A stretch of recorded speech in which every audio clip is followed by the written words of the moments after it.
Olá, amigos e amantes da história. Você já ouviu falar em guerras púnicas? Talvez não. Mas em Império Romano? Com certeza sim, não é mesmo? No programa de hoje, Caminhos da História vai mostrar o momento em que Roma, quando ainda era uma república, tentou controlar o comércio do mar Mediterrâneo, que na época era dominado pela maior potência marítima da época, a cidade de Cartago. Num período de mais de 100 anos, Roma e Cartago lutaram, tentando a disputa daquele comércio. E nessas lutas, uma figura se destacou, a do general Aníbal, que ficou conhecido como o Pesadelo de Roma.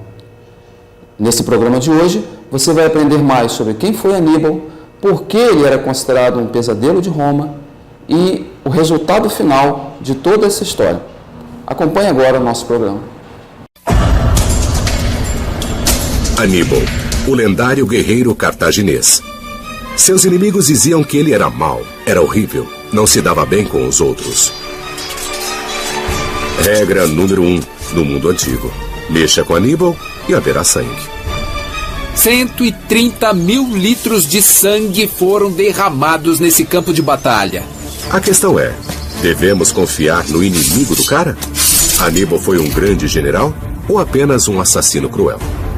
Nossos investigadores vão colocar a vida de Aníbal sob o microscópio, realizando uma série de testes científicos e refazendo seu caminho de morte e destruição. É um trabalho de detetive, encaixando uma pista depois da outra. Um psiquiatra vai colocar Aníbal no divã. Isso é de fato uma verdadeira obsessão. Para revelar se ele era de fato um psicopata e como ele se comporta frente a outros ícones do mau comportamento. Ícones do mau comportamento, Aníbal. Aníbal tem a reputação de ser o general mais cruel da antiguidade, com um veneno especial em seu coração contra Roma.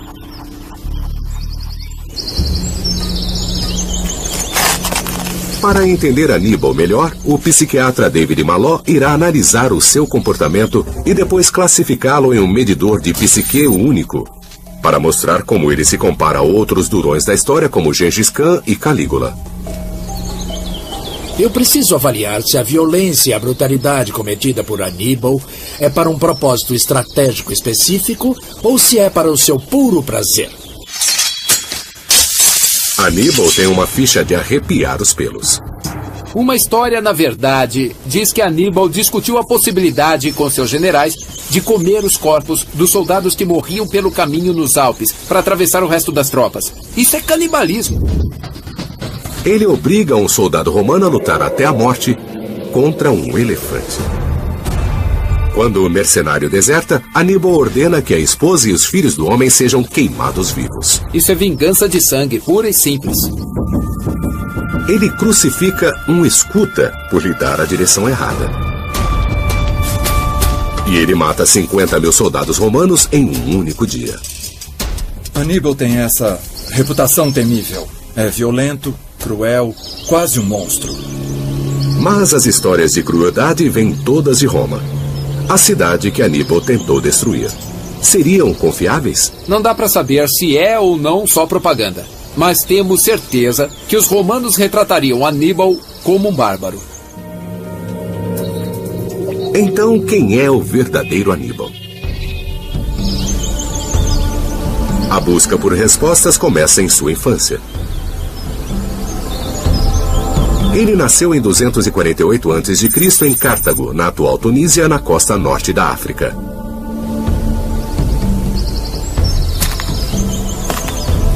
Procurando pelas ruínas, os arqueólogos encontraram provas de rituais religiosos que envolviam o abate de um animal, ou talvez até mesmo de vítimas humanas.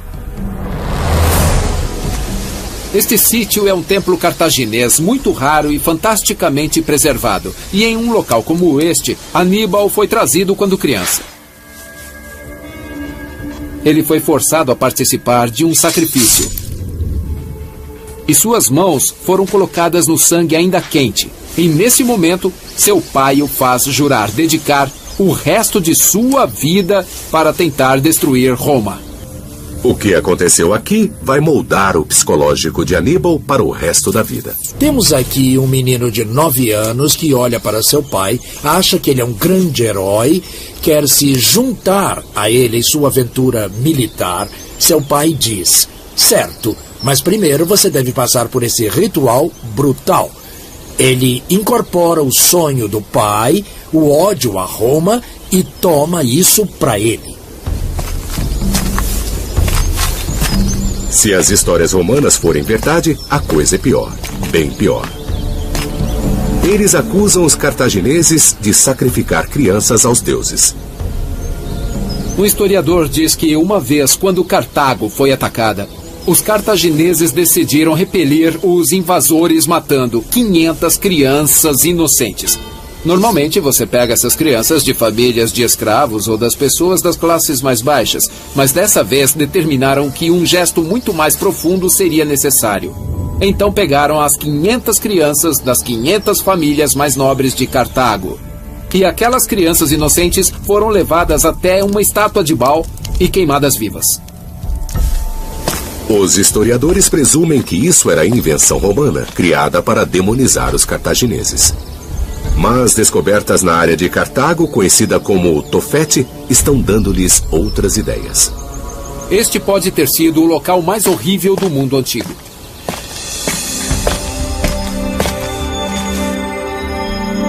Dentro desta caverna, debaixo dessas lápides, os arqueólogos descobriram camada após camada de fragmentos de ossos carbonizados.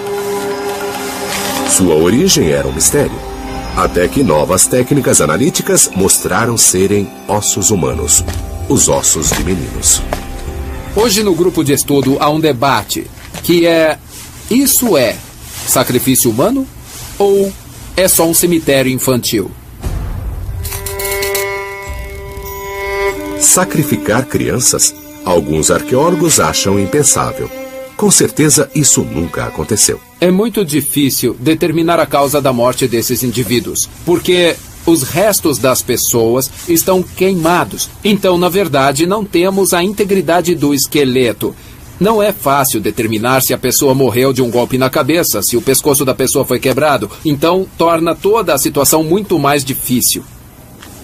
Outro especialista acredita que a evidência está muito clara. As pessoas tentam dizer que isso não é um sacrifício de crianças, que é um cemitério de crianças que morreram muito jovens. Mas imediatamente o problema é que, se isso fosse verdade, onde estão as meninas? Porque a grande maioria é de meninos.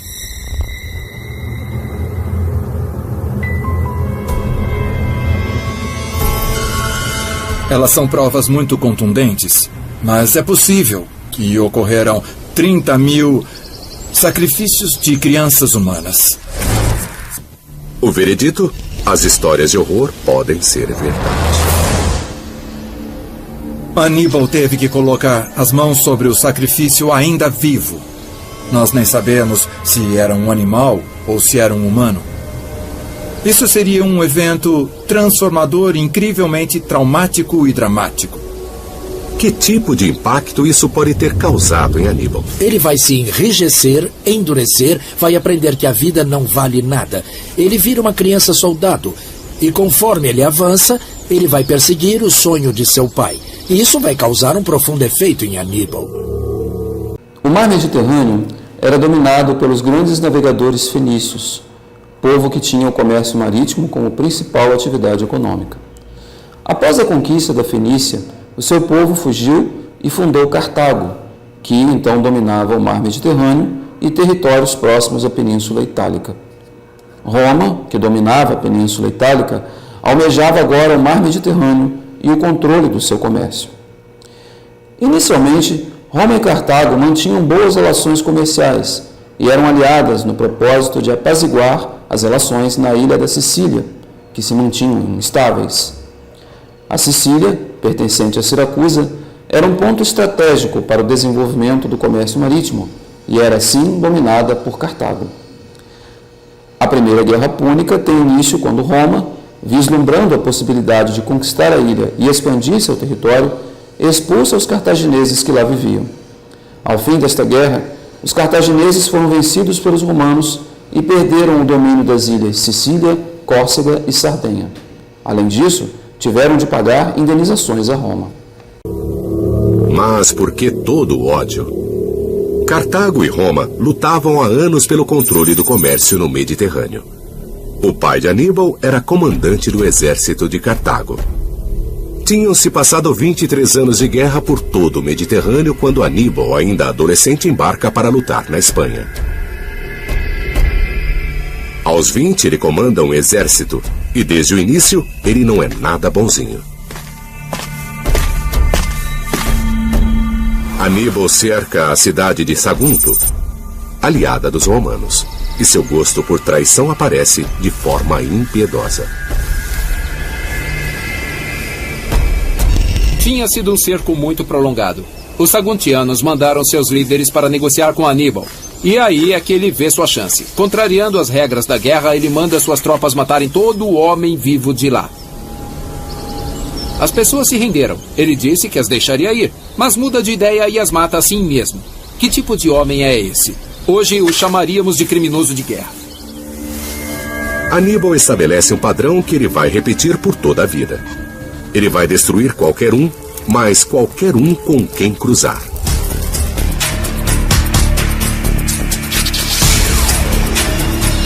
Em 218 a.C., aos 30 anos, Aníbal cresce seus olhos malignos no grande prêmio, a própria Roma. Ele decide que é hora de cumprir seu juramento. Vamos colocar a decisão num contexto. Roma é uma das grandes superpotências do mundo. E o pai e o meio-irmão de Aníbal lutaram contra os exércitos romanos, mas nunca foram para Roma. Agora, Roma torna-se o objetivo final. Aníbal prepara o palco para uma batalha épica que irá destruir legiões romanas inteiras e matar dezenas de milhares de seus próprios homens.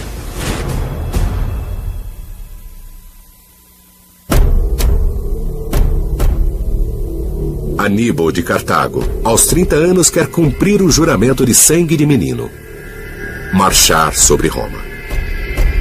O caminho mais curto é pelo mar, direto pelo Mediterrâneo. Mas há um problema. Para Aníbal, não é mais uma opção atacar Roma pelo mar. Claro que, historicamente, Cartago é uma superpotência naval. Mas depois da última guerra travada pelo pai de Aníbal, não é mais uma opção. Roma e sua marinha agora dominam o Mediterrâneo. Isso significaria uma marcha forçada de 2.400 quilômetros, 4 meses de viagem para o bando de mercenários de Aníbal. O exército de Aníbal era uma mistura de estrangeiros e mercenários vindos de todo lugar. Ele tinha uma cavalaria leve no Mídia, onde hoje é Argélia, por exemplo. Ele tinha espanhóis com espadas. Ele tinha tropas especializadas, como os fundeiros das Ilhas Baleares. Então era uma verdadeira mistura de raças, línguas, costumes e culturas. Além de 50 mil soldados, havia seguidores de campo, até esposas e filhos. Era um circo armado, até com elefantes, 37 deles. A super armada de Aníbal. O fato com os elefantes é que, se você nunca viu um, eles são terrivelmente assustadores. Depois que as pessoas os veem, se acostumam, não ficam tão assustadas. Então, na verdade, é uma arma para assustar. É uma aposta. Levar esses animais desajeitados ao campo de batalha é a decisão mais conhecida que Aníbal já tomou. E também pode ter sido a mais estúpida. Na Segunda Guerra Púnica, Cartago é bem sucedida nas mãos do comando do general cartaginês Aníbal Barca, que inicia a guerra a partir da invasão a Sagunto, cidade aliada a Roma. Aníbal, o general que ficou conhecido por utilizar elefantes em seus ataques, vence alguns conflitos e quase consegue invadir Roma através da sua conhecida estratégia de atravessar os Alpes. Porém, os romanos, mais uma vez, vencem os cartagineses e, em consequência, foram obrigados a pagar mais indenizações a Roma, a fornecer alimentos para suas tropas, a libertar prisioneiros e a entregar navios de guerra. Os problemas de Aníbal começam quando um exército romano é enviado para interceptá-lo em Massália, a Marsella de hoje. Aníbal decide que vai atacar pela Porta dos Fundos pelas montanhas dos Alpes. Antes mesmo de chegar tão longe, os elefantes dão problemas. Este é o rio Rodon, nos arredores do norte de Arles. Mas é claro que na época de Aníbal, aqui era um campo aberto. E ele tem o problema de como atravessar 50 mil homens por este rio em frente a homens de tribos gaulesas hostis do outro lado. Isso já é ruim. Mas ele também teve o problema de como atravessar 37 elefantes por um rio como este aqui. Aníbal manda seus homens construírem uma balsa enorme para levar os elefantes. Eles põem os elefantes em pequenos grupos, mas quando a balsa começa a balançar, os elefantes entram em pânico. Alguns pulam no rio. Eles não têm como se salvar e se afogam. Eles dizem que todos os elefantes cruzaram, mas deve ter sido um completo caos. E o pior ainda está por vir. É isso que agora está entre Aníbal e Roma. As montanhas dos Alpes, atingindo 5.000 metros de altura em alguns locais. Ele deixou a Espanha em julho, mas agora é outubro. Seu exército não está equipado para montanhismo, sem falar na rápida queda de temperatura. As condições são terríveis. O exército mercenário estava acostumado com o terreno duro e com situações difíceis do norte da África. É uma realidade totalmente diferente estar nos Alpes, a 5.000 metros de altura, com neve, com frio. É uma experiência nova e com certeza eles vão se traumatizar. Para entender como foi difícil, devemos saber qual rota Aníbal fez. Uma equipe da Universidade de Stanford, Califórnia, espera descobrir. A rota de Aníbal, mesmo após 2.230 anos, ainda é um mistério. É um mistério tão grande que foram escritos centenas de livros sobre isso. É um trabalho de detetive, encaixando uma pista depois da outra, tentando combiná-las. Eles investigam possíveis locais onde o exército de Aníbal pode ter acampado. Eles procuram por moedas, armas, as cinzas de milhares de fogueiras, qualquer pista que Aníbal passou por esse caminho. Notem que aqui temos um material de cor preta no solo. Até agora não acharam nada. Então, ao invés disso, eles buscam pistas nas histórias antigas. Se olharem para isso, as 3 pistas que podemos tirar daqui. A melhor fonte é o grego Políbio, que escreveu 70 anos após a travessia. Ele não dá os nomes dos lugares, mas ele menciona certas características da paisagem. Uma delas é o chamado lugar da Rocha Branca, onde tribos locais atacaram Aníbal. Este lugar tem sido o lugar da Rocha Branca por toda a história. E observem como ele se destaca muito, porque é emoldurado pela floresta verde escura ao seu redor. Ele combina com o relato do Políbio, exatamente.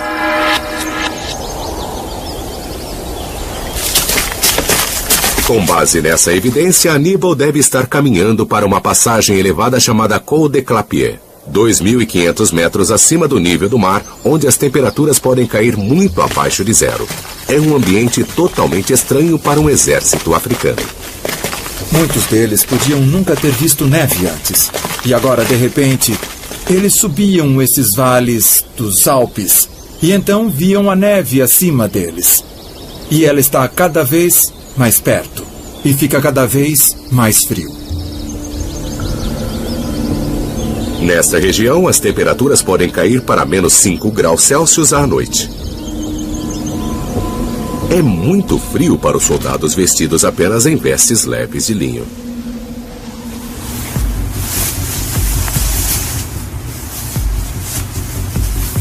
O efeito da temperatura fria e do ar rarefeito pode ser testado numa câmara fria. O oxigênio nesta altitude é 25% inferior que no nível do mar. Sistema.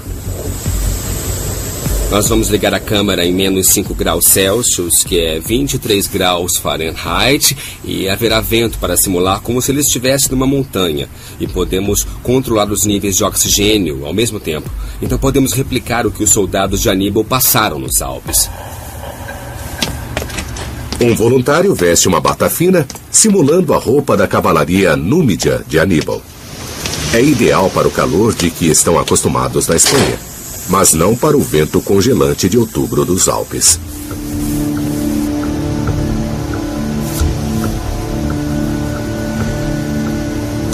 A marcha de Aníbal do nível do mar até a passagem alta leva 10 dias, com a temperatura caindo gradualmente. O voluntário começa a tremer depois de apenas alguns minutos. Ele tenta um teste de destreza, mas seus dedos já não podem executar a tarefa mais simples. Ele mal consegue fazer qualquer tarefa com as mãos ou com os dedos agora. Tá bom, agora nós estamos em 18 minutos. Você pode levantar de novo e fazer o teste de punho, por favor?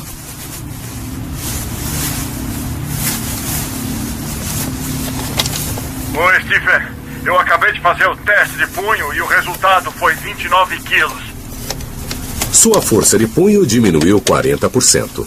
Então, como poderia ele lutar com uma espada ou lidar com um inimigo? Em geral, sua capacidade de usar as mãos, que é crucial para a sobrevivência, teria caído bastante já depois de apenas 15, 20 minutos no frio.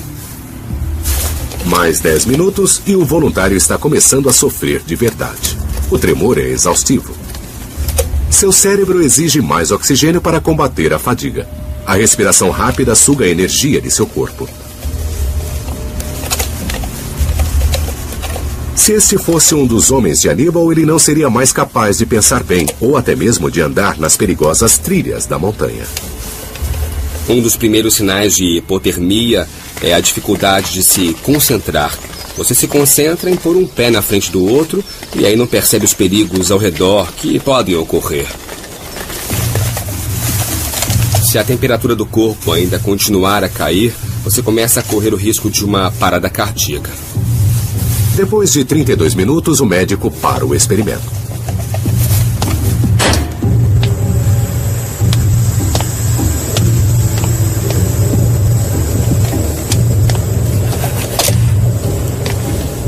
Eu estava sentindo muito frio ali no final. Eu estou começando a aquecer um pouco, mas como vocês podem ver, minhas mãos estão bem vermelhas. Dói muito. É bem cruel. Para salvarem-se, os homens de Aníbal teriam feito fogueiras e posto a roupa dos mortos. Mas metade do exército de Aníbal, 25 mil homens, morreram nos Alpes. A maioria deles pereceu de frio e exaustão. Outros de doença. Imaginem que somos um exército. Nós estamos seguindo a trilha um do outro. Mas essa é uma fila que podia ter quilômetros de comprimento, podia ter 30 quilômetros de comprimento. As pessoas na frente estão andando em neve fresca, mas as de trás estão andando em lama e sujeira. E eles urinavam na drenagem da água, então havia fezes nessa água. Algo como a cólera pode florescer e em 6 horas você podia morrer. Deveria ter levado uma semana para atravessar os Alpes. Aníbal levou 2. Por quê? Por causa dos elefantes. Eles deixam todo o exército mais lento e eles comem 130 quilos de plantas por dia. Toda aquela comida teve de ser carregada pelos Alpes. Outro comandante poderia ter pensado elefantes nos Alpes, má ideia, mas não Aníbal. Aníbal se vê com 2 opções. Ele dá ouvido a seus tenentes. Meus elefantes estão morrendo, meus homens estão morrendo, nós sofremos essa provação tremenda. Por outro lado, outra parte dele diz: desde a minha infância, o sonho do meu pai e o meu também é conquistar Roma. Nesse momento, apesar dos conselhos, o seu sonho acaba vencendo. E algo mais podia estar dando força à obsessão de Aníbal. Ele pode ter se colocado nas mãos do seu deus, o temível Baal, deus supremo dos cartagineses. Baal é um deus da montanha, é um deus da tempestade. Baal é um deus que lança raios. Ouvimos o trovão pelas montanhas. Nós acabamos de ouvir isso nos últimos minutos, pois uma tempestade está chegando. Aníbal significa algo como graça de Baal, favor de Baal. Aníbal podia estar predisposto a ir pelas montanhas, pois seu deus, Baal, é o deus daquelas montanhas. Seu pensamento obsessivo, sua fixação em Roma, agora ganha uma dimensão religiosa. Isso se torna uma cruzada. Aníbal agora vê o mundo ao seu redor validando esse objetivo, o de atacar Roma. No momento que Aníbal chega a esse local, olhando para a Itália, ele perdeu metade de seu exército. O Col de Clapier está repleto de soldados mortos e carcaças de elefantes. Quase todos esses elefantes morreram. O efeito real da sua utilização na batalha é nulo. A obsessão de Aníbal já matou 25 mil de seus próprios homens. Claramente, ele está se comportando mal. Mas o pior, muito pior, está por vir, conforme ele avança com seu exército com atos de impensável selvageria.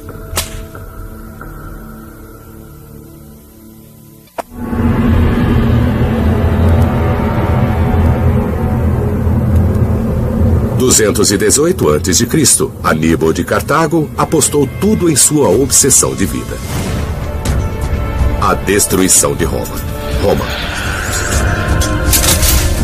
Aníbal tem um objetivo em mente e, por desconsiderar todo o resto, você começa a achar que é de fato uma verdadeira obsessão. Essa total fixação por Roma vai fazê-lo continuar.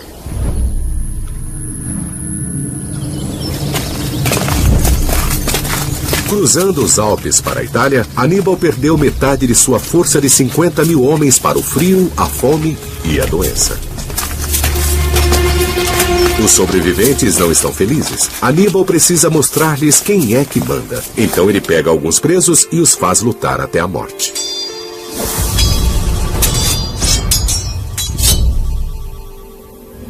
O último homem que sobrasse seria libertado. O que ele tentava provar? Aníbal tenta demonstrar sua visão da vida para todos os seus homens. A vida é uma luta de vida ou morte. Só os mais fortes, somente os mais espertos sobrevivem.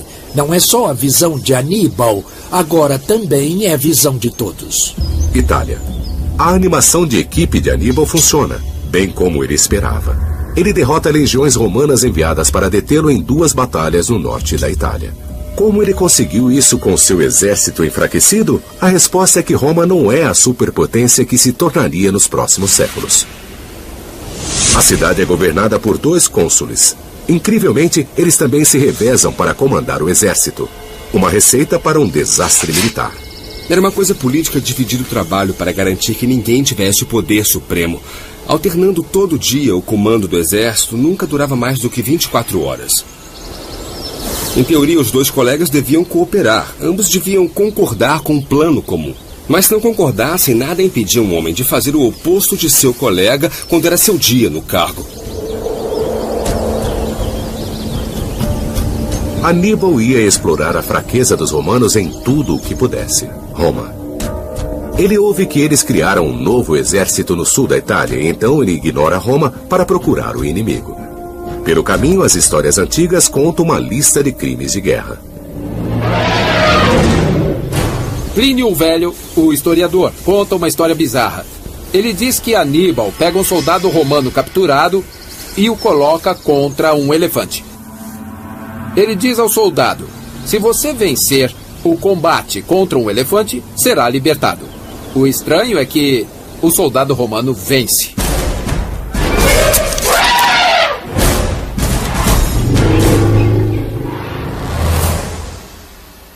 O que Aníbal faria? Deixaria o caso escapar? Não, ele mata o soldado imediatamente. O código de disciplina de Aníbal é simples e brutal. Quando um mercenário do grupo deserta, ele mata a esposa e a filha que o homem deixou. Essas vítimas inocentes são torturadas e depois queimadas vivas. A esposa, as filhas, elas são inocentes, mas não importa. É uma vingança de sangue pura e simples.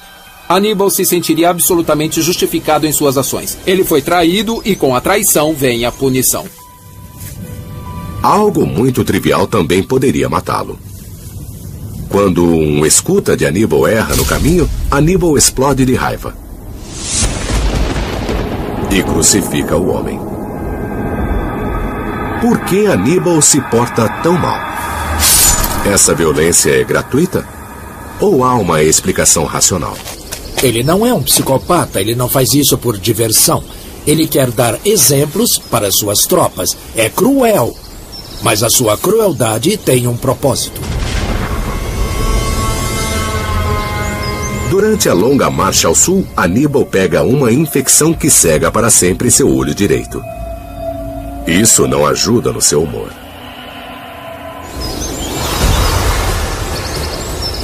Agosto, 216 a.C. O exército de Aníbal atinge Canas, na Itália meridional. Com rebeldes alistados pelo caminho, seu exército agora tem 40 mil homens. O exército romano que Aníbal confrontaria é 2 vezes maior. Mas 2 generais novatos, Paulus e Varro, estão lutando entre si, em vez de pensarem num plano de guerra para vencerem Aníbal. Os generais romanos em Canas certamente não eram muito experientes. Paulus fora cônsul antes, Varro nunca esteve naquela posição, ele nunca comandou um exército. Mas a preocupação era quem estaria no comando quando a batalha fosse travada, porque quem estivesse no comando no dia receberia o maior crédito pela vitória. Até o final do dia, esses campos estariam ensopados de sangue romano. É muito difícil imaginar os números. Algo em torno de 130 mil litros de sangue foram derramados nesse campo de batalha. Hoje, mesmo hoje, este lugar é conhecido como Campo de Sangue. A inexperiência dos generais romanos faz deles carne fácil para Aníbal. O que Aníbal faz é alinhar suas tropas, de forma crescente. Sua infantaria mais fraca está aqui e isso parece loucura, mas Aníbal tem um plano.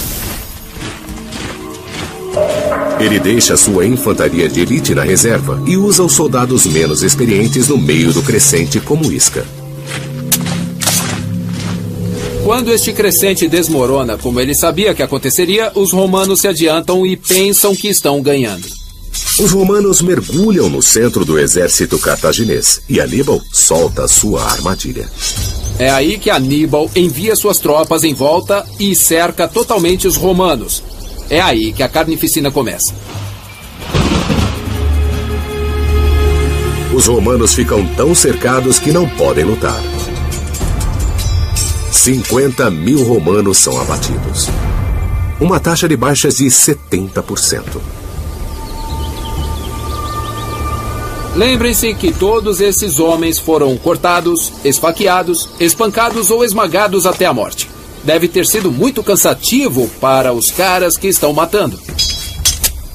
Aníbal foi magnânimo na vitória? Ainda não. Ele ordena que suas tropas cortem os tendões dos romanos derrotados para eles não poderem fugir. Eles morrem lentamente, em agonia. Muitos cometem suicídio. A manhã seguinte apresenta uma terrível cena. O campo de batalha de Canas está repleto de cadáveres, com as cabeças enterradas em buracos rasos. Isso deve ter sido muito bizarro. Mas acontece que, para acabar com o sofrimento, as tropas romanas cavaram buracos, enfiaram a cabeça dentro para comerem a terra e sufocarem-se. É como se afogarem em sujeira. Isso dá uma ideia da agonia que eles devem ter sentido. Isso dá uma ideia do terror e do sofrimento que eles passaram naquela noite, depois da batalha de aniquilação. Canas é a derrota mais esmagadora que Roma já sofrera. A própria cidade agora está à mercê de Aníbal.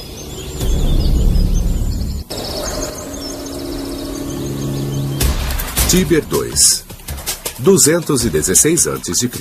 Após 2 anos de guerra, Roma está à mercê de Aníbal. Então por que ele não entra para a matança? É uma questão que sempre intrigou os historiadores. É muito difícil saber o que se passava na mente de Aníbal, no que ele pensava. Dizem que ele não atacou as muralhas de Roma porque não tinha equipamentos de cerco. Mas esse cara escreveu suas próprias regras. Era um cara que levou um exército e elefantes pelos Alpes. Se Aníbal quisesse cercar Roma, poderia obter as máquinas de cerco. Aníbal é bom na batalha, talvez até um gênio. Mas ele é melhor como soldado do que como político. Ele tenta criar uma aliança entre as cidades italianas rebeldes e falha miseravelmente. Ele quer dominar Roma, mas suas habilidades são muito limitadas. Aníbal sabe ganhar uma batalha, mas ele não tem a flexibilidade e a criatividade para ser um diplomata. Ao invés de ganhar novos aliados, Aníbal ainda pensa que uma super-arma é o caminho para a vitória.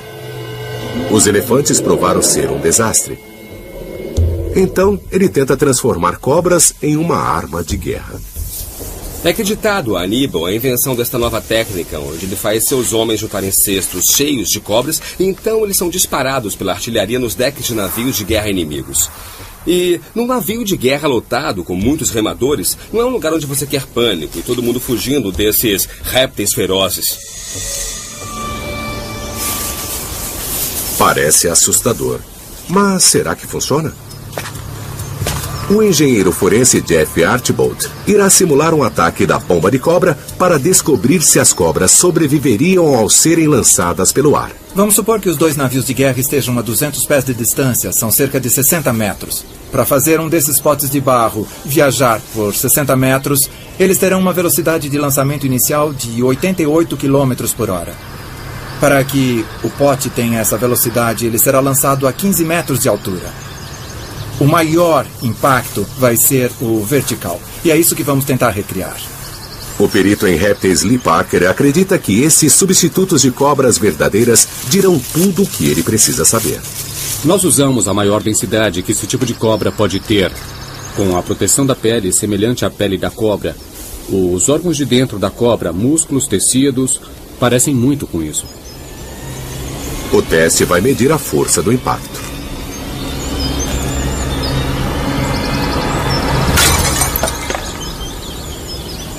O que registramos aqui é um pico de impacto de um pouco mais de 1.100 quilos. Então, alguma coisa em torno de 130 a 140 Gs de força.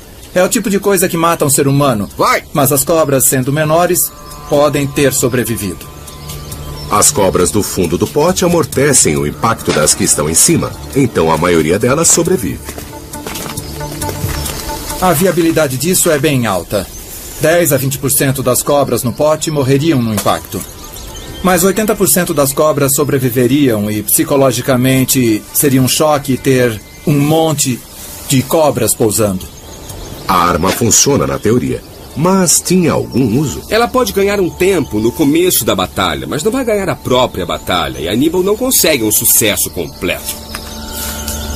A fixação de Aníbal numa super-arma, sejam elefantes ou cobras, mostra sua falta de julgamento estratégico.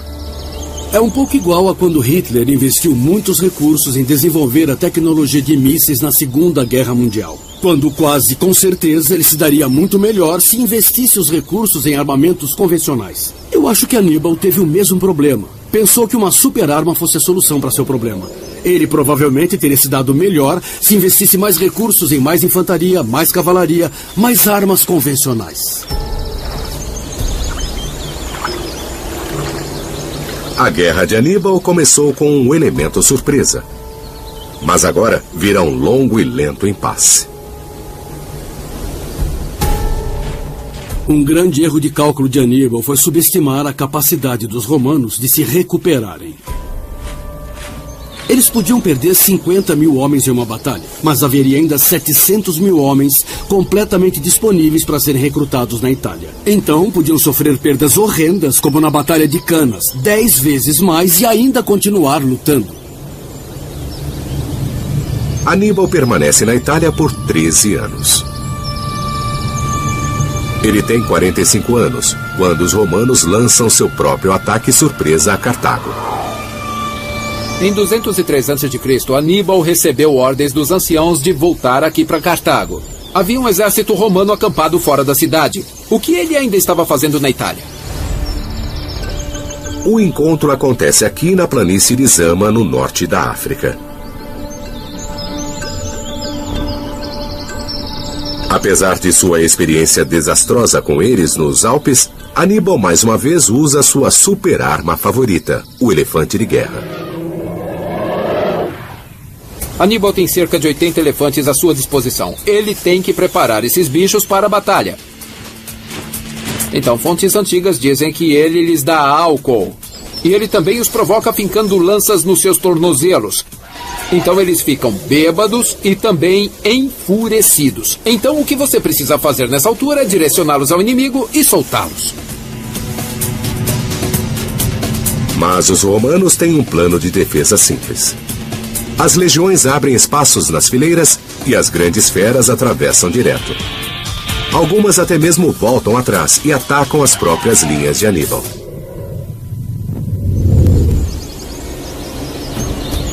A batalha é uma derrota esmagadora para Aníbal. A reputação de Aníbal, de gênio militar, passa agora para o homem que o derrotou, o general romano Cipião. Aníbal venceu muitas batalhas contra os romanos, mas nunca chegou perto de ganhar a guerra. Ele é um fracasso colossal, mas a história diz que ele é um gênio. Por quê? Aníbal passou 15 anos tentando conquistar Roma e falhou. Ele lutou uma grande batalha em seu território e perdeu. Muito bem. Ou, pelo menos, é o que a história parece nos dizer. Por que isso acontece?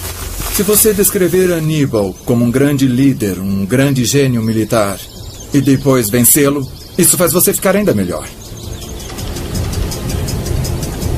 Você sempre precisa procurar quem escreveu a história. Há algum interesse? Há algo por trás?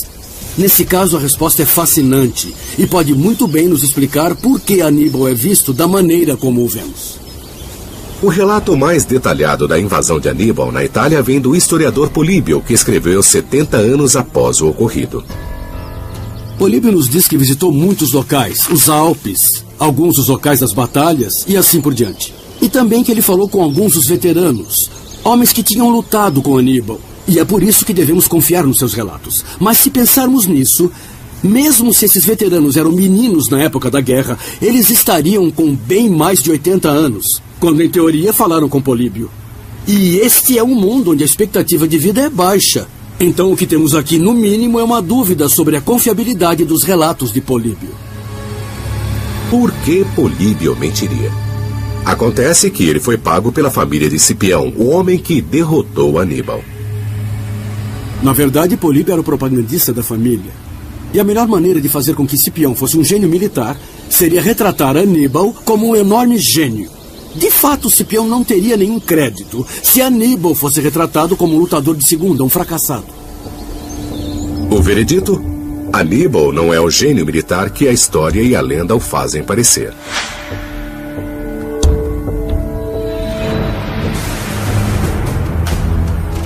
Aníbal deixa Cartago após a desastrosa Batalha de Zama. Mas ele ainda quer achar uma briga. Ele ainda precisa sobreviver. Então ele segue para o Mediterrâneo Oriental, onde os reinos ainda são independentes e alguns deles são hostis a Roma. Aníbal ainda gosta da ideia de lutar contra os romanos, mas só como um mercenário. Aníbal é um homem marcado, o mais procurado de Roma. O prejuízo dos cartagineses em decorrência das duas primeiras guerras leva Cartago a dar início ao desenvolvimento da agricultura.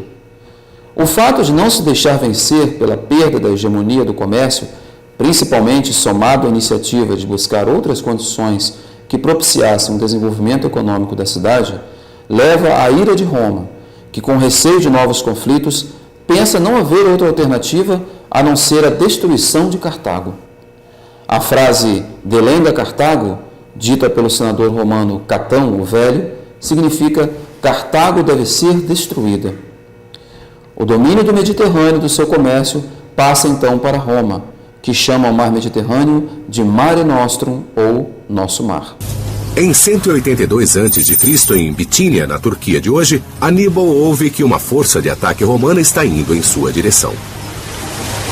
Ele não ia deixar que os romanos o matassem ou o capturassem e o mandassem de volta para Roma, acorrentado. Então Aníbal bebe veneno e tira a própria vida, pois até o final ele ainda é o dono do seu próprio destino. Então, quem é o verdadeiro Aníbal? Ele cresceu envolto ao ódio por Roma. e esmagava todos que o cruzassem. Mesmo os menores que dessem uma direção errada poderiam morrer. Um grande general, ele venceu em campos de batalha, mas perdeu uma guerra. Ele fez escolhas a sangue frio que mataram metade de seu exército e continuava na teimosia com seus planos que já estavam falidos. Então, em qual local da escala psicológica dos ícones do mau comportamento Aníbal se encaixa? Aníbal causou dezenas de milhares de mortes. 50 mil na Batalha de Canas, sendo 25 mil de seus próprios homens cruzando os Alpes. Mas essas mortes tinham um objetivo, um propósito. Isso coloca Aníbal no mesmo nível de Júlio César e de Gengis Khan, para quem matar significava um mero negócio ao invés de um prazer. Se isso representasse alguma psicose, nós veríamos muito mais mortes ao acaso, muito mais sadismo, muito mais por mero prazer, e não haveria nenhuma ligação a uma grande ideia. E há algo mais sobre a personalidade de Aníbal. Na Marcha da Morte dos Alpes, obviamente ele errou. Mas ele não queria, ou não podia desistir. Aníbal atinge um índice muito alto na escala da obsessividade. Desde que ele tinha 9 anos, ele tinha essa obsessão única e repetitiva de destruir Roma. Um sonho que ele herdou de seu pai. Não importava o que mais pudesse acontecer em sua vida. Ele não tinha flexibilidade de enxergar além daquilo. E é assim que ficou a escala de Aníbal. Um perfil parecido ao do senhor de guerra escocês do século XIII, William Wallace. A inspiração para o filme Braveheart, e cuja obsessão era acabar com os ingleses. Nós temos 2 homens muito dispostos a sacrificar tropas para conseguir o que queriam. Eles querem ganhar a batalha. Eles têm táticas brilhantes, mas fora do campo de batalha, eles são 2 senhores muito inflexíveis e sem nenhuma criatividade para sobressaírem-se em outros aspectos de suas vidas. Os romanos acabaram sendo muito melhores na construção de um império do que Aníbal. Eram melhores criadores de imagens também, com inteligência, criando a reputação de seu pior inimigo. 40 anos após a morte de Aníbal, os romanos destruíram Cartago. E o único Aníbal que sobreviveu foi aquele que serviu aos seus propósitos. A cidade de Cartago, hoje, fica situada na Tunísia, um país ao norte da África. O que resta de Cartago são apenas ruínas, mas ruínas que contam um pouco a história do que foi essa cidade e das batalhas que se travaram entre Roma e Cartago, que resultaram na posse de Roma do controle do comércio do Mediterrâneo e depois nas consequências de que Roma deixaria de ser uma república e passaria a ser o que ficou conhecido na história como o Império Romano, que dominaria vastas áreas do mundo então conhecido. Por hoje é só. Até o nosso próximo Caminhos da História.